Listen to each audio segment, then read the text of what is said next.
In the early hours of April 5, 2004, two police vehicles were headed towards a NOKAS cash depot facility in Stavanger.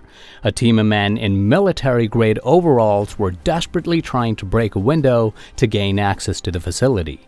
As the police vehicles enter the Norwegian street half a mile south of the cash depot, both the vehicles lose control and veer off to the side of the road. The reason for this sudden loss of control? The entire road was peppered with caltrops and spike strips thrown by the robbers to stop police responses miles away from the facility.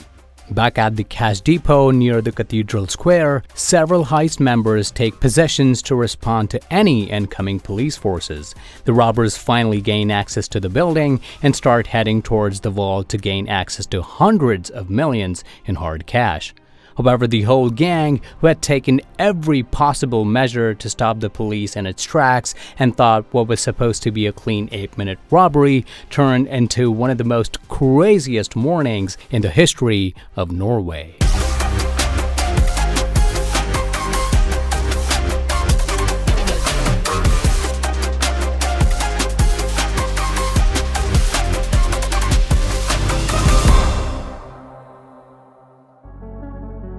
5:30 a.m. at NOKAS Cash Depot, a van filled with cash backs up at the front door of the facility. Few minutes later, two NOKAS employees walk out of the door to transfer money crates into the building. A few hundred meters away, a man keeps an eye on the van and the employees. He's one of the robbers who's looking for a weak spot in the depot's security. Almost 2 hours into the surveillance, he finds neither security patrol in the vicinity to guard the cash van nor any police patrol vehicles patrolling the area. He makes a mental note of the absence of security and calls a team of robbers waiting in their cars a few blocks away from the city center. He radios the team to start moving towards the city center.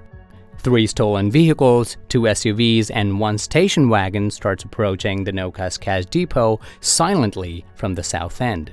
At the north intersection of Norwegian Street, all 3 vehicles split directions. 1 SUV turns around and will be joining the convoy later. The remaining 2 vehicles arrive at the Cathedral Square right outside the NOKAS Depot and park right in the middle, blocking 2 ends of the street. Half of the robbers get out and start moving towards an adjacent building to get access to NOKAS Cash Depot.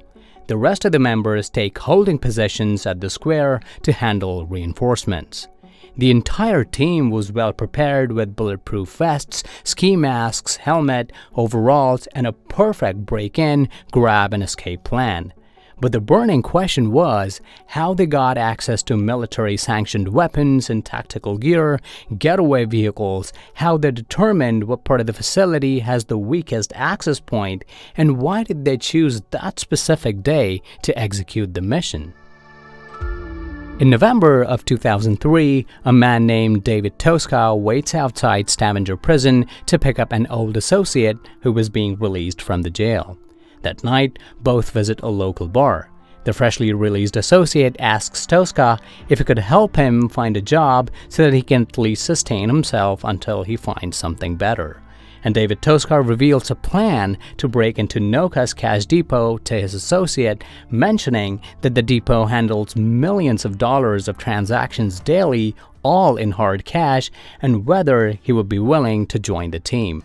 The ex-con without hesitation agrees to be a part of the mission.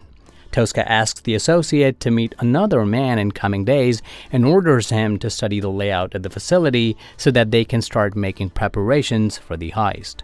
Within a few days, the associate meets a man named William Peterson at the dock near the cash depot. Peterson explains the associate that the NOKAS building sits adjacent to 2 buildings on either side. An H&M store on the left, and a building called Handelens Hus on the right. NOKAS itself is a very secure facility and cannot be broken into through the front door. It's a fortress, so they have to come up with a plan so that they can bypass penetrating through the front door and find a way to the facility from other less secure access points. In the coming days, the associate posing as a customer enters the H&M store. He brings his girlfriend along as a cover, browsing racks and trying jackets, but she's really studying the layout. She's searching for a service corridor, a back door, any weak link that might lead into NOKA's central courtyard without ever touching the front entrance. The associate asks his girlfriend to go to the very end of the store and look for any door or a bathroom door. Meanwhile, the associate himself keeps the store manager busy in conversation. After a while, she returns and signals her boyfriend that there is no access to the courtyard.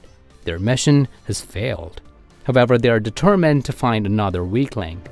The couple exit the store and walk to the other side of the whole premises and stand in front of the other building, the Hondeland's Hus. While facing the building, they clearly see a sliver of light that appears to be coming from the central courtyard behind NOKA's building. Moreover, the main entrance door to the Hondeland's Hus doesn't appear to be bulletproof. The associate finally finds the best possible way for the whole team to get access to the NOKAS facility without any major obstruction. He and his girlfriend take a few pictures in front of the building, making it appear as a casual photo session, and leave. After a few days, he meets William Petterson at the dock and tells him that he has finally found a weak link and they can move forward with the next stage of the planning. Petterson tells the associate that this is just half of the challenge. The entire mission could get jeopardized if they fail to find the most efficient escape plan after the heist. Looking around the dock, Petterson comes up with a brilliant idea: escape via speedboats and dinghies.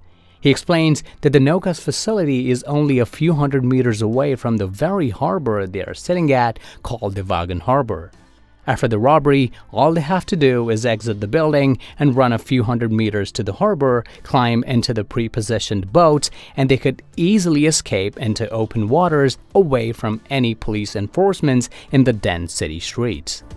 The associate agrees to Petterson's easy escape route, and they both go to David Tosca to share the breach and exit plan after the heist.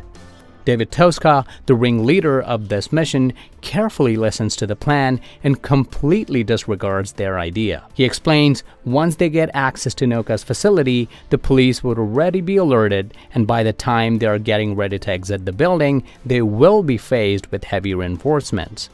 And with heavy bags full of cash, it would become very difficult to navigate through the chaos and police forces. And even if they managed to successfully get to the harbor and escape via boats, they'd be very vulnerable in open waters as easily visible targets if the police ever decides to bring in military support. Therefore, Tosca explains the best way to escape would be via multiple getaway vehicles that they can park in front of the building's main door, giving them easy access to the transport and fleeing the scene. And therefore, a man named Ridvan Halimi is brought on board, an expert car thief with deep links into organized crime's logistical networks.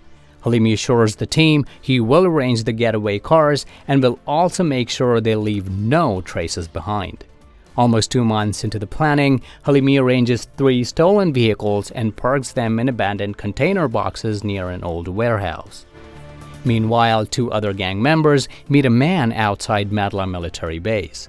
The unknown man tells the robbers he can get access to weapons, grenades, bulletproof vests, and other gears, but they have to find a way to the base somewhere from the north. The next night, robbers arrive at the forested northern perimeter fence and quietly wait behind military vehicles in the dark. The other person retrieves weapons from other internal channels that were stolen from a military storage facility and hand over the unmarked case to 2 men. After the transfer, both the vehicles leave in different directions. At the bar, David Tosca confirms that all the planning is finalized and he and his girlfriend will be renting a new apartment in Stavanger near the cash depot to keep a close eye on daily operations so that they can make changes to their plan if need be. By the mid of March 2004, the entire team is assigned specific tasks and they finalize April 5, 2004 to strike the facility. But what was about to happen in the coming weeks has never been seen before in the history of Norway. April 3, 2004. 2 men drive an unmarked van containing beddings, mattresses, and tactical gear to an apartment in Skjenholden. Both men unload the van and transfer all the items into the same apartment David Tosca and his girlfriend had rented weeks before the heist. All the members of the heist would be spending 2 nights in Tosca's apartment as a rendezvous point for him and his accomplices to prepare and dress for the raid. In the early hours of April 5, 2004, at around 3 a.m., the robbers change into tactical clothing, fully prepared to strike the facility in the morning. Half an hour later, a van arrives at the apartment, picks up 8 people, and drives to a discreet forested area near a tennis court. Meanwhile, a man named Johnny Thendrup is on its way to the area in a black SUV, followed by an unmarked white truck. The van returns to Tosca's apartment, picks up the remaining men, along with their beddings, clothes, and other personal items, and returns back to the forest area. Almost at the break of dawn, a man takes a walk on Cathedral Square. However, this man was not an ordinary early bird out for a morning walk. He was one of the robbers who was there to make sure there are no sudden security or police patrols in the area. After a while, he calls Johnny Thendrup and asks him to move into position. At the forest, 2 more vehicles, another black SUV and a silver car, arrives. All the robbers get in their cars and start moving towards the city center. After a while, one of the SUV and the white truck change direction and start moving towards Lagoswine Street. The white truck stops in front of a hotel and waits, while the black SUV waits on the northern end of Lagoswine Street. The robber responsible for reporting the morning situation at the depot area walks down the street and hops into the waiting SUV. It makes a U-turn and stops near the parked truck. Johnny Thendrup hands over the SUV to the other member and asks him to wait. Thendrup climbs into the white truck and starts driving towards a very important location. Meanwhile, the other SUV and the silver car arrives at the Cathedral Square. All the robbers in tactical uniforms get out of the vehicle. Half the robbers move towards Hundeland's house building, simply open the door, and start walking straight through the central corridor towards the backyard service door. Meanwhile, the remaining robbers take possession at the Cathedral Square to handle any incoming forces. At around 8 a.m., Johnny Thendrup drives the truck straight to the Stavanger police station and parks it in a way that blocks the exit ramp of the police car parking. Thendrup gets out of the truck, and a few seconds later, the truck explodes and catches fire. He quickly runs towards the waiting SUV, hops in, and speeds away to regroup with the team at the Cathedral Square. At the police station, the fire alarm goes off and everyone rushes towards the exit, only to witness the mayhem caused by the burning truck. The police quickly realized this was no accident. It was a deliberate attempt to stop the police vehicles from reaching whatever was about to go down in the minutes to follow. At the Cathedral Square, the team of robbers gain access to the courtyard behind the NOKAS cash depot and start walking towards the window to gain access inside the building. They pull out a sledgehammer and confidently start smashing the window. However, their expectations quickly start falling apart. During the reconnaissance, the associate and William Pettersson assumed that the courtyard side windows would be normal glass windows and can easily be broken using a sledgehammer. However, on the day of the heist, they quickly realized even these windows were tough bulletproof glass panes. The employees inside the building are taken aback by the blow to the window and find themselves in a total shock seeing a bunch of military men standing right outside their office floor. Initially, they assume that it might be some kind of an unannounced security drill. However, when the men start hitting the window with a battering ram and start unloading magazine after magazine to break the window, they realized it's not a drill and the building was being forcefully infiltrated. They quickly hit the alarm and called the police station to respond as quickly as possible. The Stavanger police station receives the emergency alarm from the NOKAS depot about an ongoing raid on the facility, and their fear quickly turns into a reality that they won't be able to reach the Cathedral Square on time because of the blocked exit. Therefore, they called other stations to respond to the situation as quickly as possible. 2 police vehicles are dispatched immediately and they start heading in the direction of the cash depot. Meanwhile, the robbers, after shattering the window, simply hop inside the building and start filling bags after bags with cash casually kept in racks and on the tables. The time when the robbers broke in, the employees were going through the counting procedure, and because of that, a huge pile of cash, almost 60 million in local currency, was outside the much secure vault room. The robbers, after retrieving all the cash from the office section, tried to break into the locked vault room but failed to gain access through the reinforced steel door. Meanwhile, half a mile south of NOKAS, as the two police vehicles enter the luggage-lined street, both the vehicles lose control and drift to a stop as their tires burst. During the morning hours, Johnny Thundrup and another robber, after burning the truck, had spread caltrops and carefully placed pike strips on the entire luggage-lined street to stop all the police vehicles approaching the depot on time. This bought the robbers extra 10 to 20 minutes for the heist. However, this precious time was already lost due to their long and tiring attempt to break down the bulletproof glass. Police patrols from all other stations quickly started closing in on Cathedral Square. The robbers holding position outside the depot were gradually surrounded by multiple police officers. The heist members never had any intentions to use their weapons. They just wanted to grab the money and leave. However, the police forces had already made up their minds. They opened fire at the robbers and they were compelled to respond. For almost 5 continuous minutes, heavy fire is exchanged between the heist members and the Stavanger police force. It was a literal war zone in the peaceful Norwegian city of Stavanger.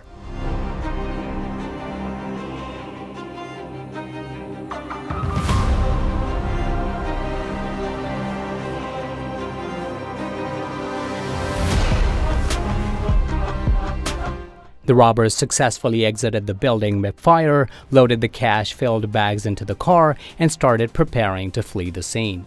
The police forces were already stretched thin due to the Easter week in April, and many cops were either on vacation or were simply stopped miles away from the depot. However, due to the violent and chaotic environment at the Cathedral Square, one of the drivers mistook their own getaway vehicle as one of police cars and rammed it into the car, stalling it, adding more delay to their escape. At around 8:19 a.m., all the robbers get in their vehicles and escape the Cathedral Square with more than 54.7 million in local currency. They gunned their cars on a highway. However, due to severe panic and loss of attention, David Toska T-bones one of the civilian cars at an intersection and stalls the car. The police units were already chasing the convoy and getting closer. Toska orders the other two vehicles to not wait for him and leave immediately for the rendezvous point.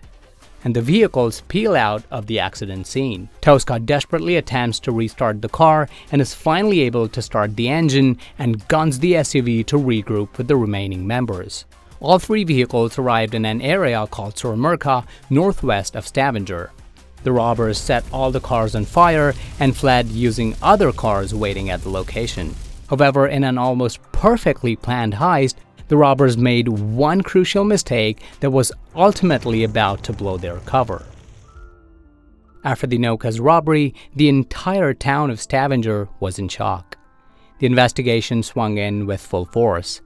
David Toska, William Pettersson, and Johnny Thundrup were already on the police wanted list for other unrelated crimes. However, they had no proof that these men were the perpetrators of the NOKAS heist, because that's exactly what David Toska and his team had set out to make sure: leave no evidence behind. You see, 2 days before the heist, all the gang members moved to Toska's apartment to use it as a rendezvous point and a secure place to make final preparations.